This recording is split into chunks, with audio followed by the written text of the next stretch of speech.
e-bookie. E-bookie que minha trabaja especialmente para novena. E durante o dia de novena, que estava aí começar dia 16, 16? 9? 16.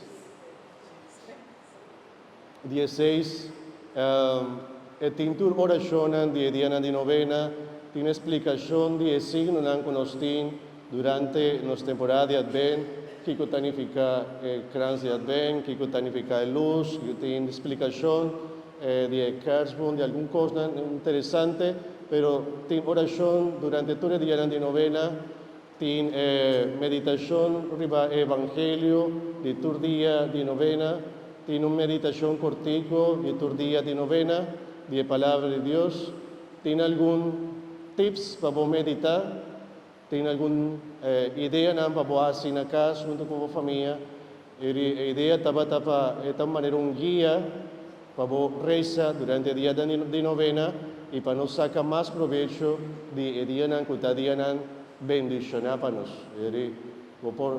Vai buscar e-book, na final, se também ajuda-nos, nos paróquia, tudo que nos saca por de e-book, vai para sostener nos paróquia. Se você está interessado, todo dia aqui nós temos e-book para cumprir também.